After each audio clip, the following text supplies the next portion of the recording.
Good morning, everybody. This is Todd with the Daily Nitty Gritty Insiders video. Hope you had a great week. It's hard to believe we're at the end of another week. They seem to fly by. We're getting closer to the holiday season, and just want to mention the fact that we oftentimes will see our volatility increase as we get around the holiday times. And we've got three major holidays in the U.S. anyway, with Thanksgiving, then Christmas and New Year's. So those three will tend to cause the markets to get a little more choppy, a little more volatile. So just be prepared for that. Start to think about that as we get closer to that. Now, a couple things that I wanted to mention. First of all, and just in case you're wondering, there is a blank screen up here.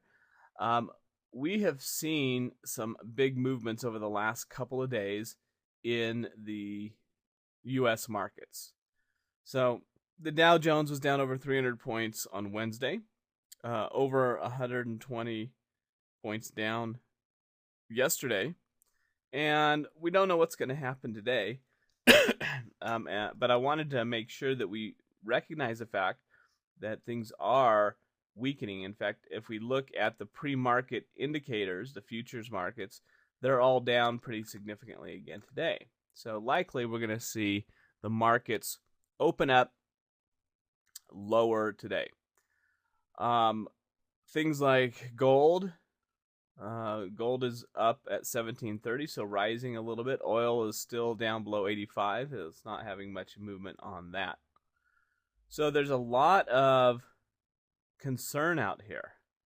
If we look at the headlines, we talk here about this fiscal cliff.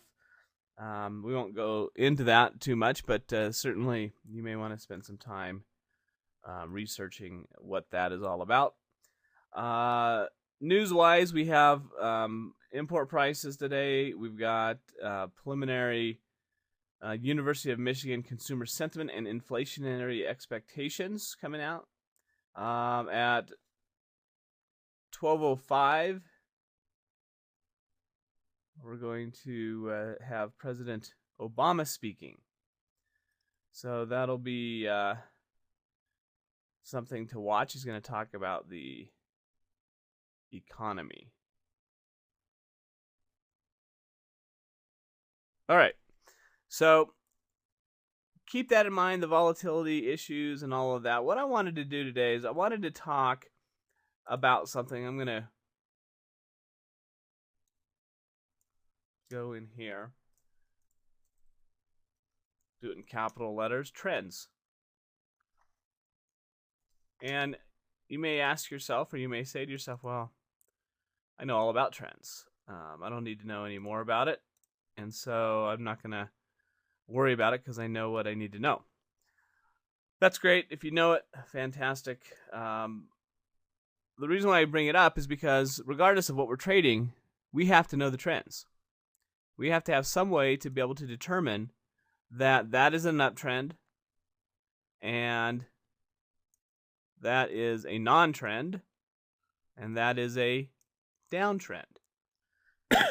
Excuse me. And so if we don't know that, then we're going to have a hard time or a harder time in applying the simple trading method when we're trading.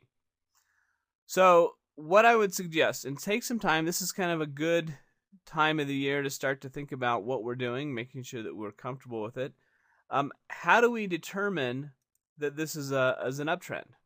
And there are several things, and we've talked about this in the past. So we could look at the highs and the lows, and we could say if the highs are getting higher, so these are the highs here, they're getting higher, and the lows are getting higher, then that's in an uptrend.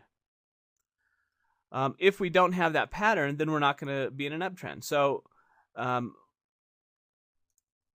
we can do the same thing for a downtrend. Look for the lows getting lower and the highs getting lower. Sideways trend, we usually have that inconsistency where it goes looks like it's going to do it, and then it kind of just chops around, and we end up having this very sideways movement. The other thing I wanted to mention in addition to looking at the price action, we can use things like moving averages. We could use channel lines. We could use different things that indicators that would indicate that the price action is more likely to continue to move up than to move down. So regardless of what you use, you need to have a reason to look at the charts and be able to say, yeah, this, because the highs are going higher and the lows are going higher, is an uptrend, or this is an uptrend because the moving average is moving up. So that is something to take into consideration. Now, we could take the same thing, and just want to mention here the idea of deliberate trading markets. What we drew here is a deliberate trading market where our highs are getting higher gradually and our lows are getting higher.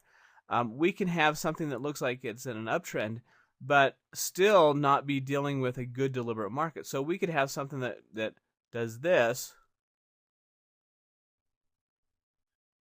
and even though technically it's making higher highs sometimes and it's moving up, we're more non-deliberate in its movements. So take into consideration where these highs are being made and how strong and how volatile they are. If you can trade in a deliberate uptrend or deliberate downtrend and look for the simple trading method rules for setups, you're going to be in the best possible situation for your trading. So think about that. Have a great weekend, everybody. We'll be back on Monday, and we'll talk to you then. Thanks.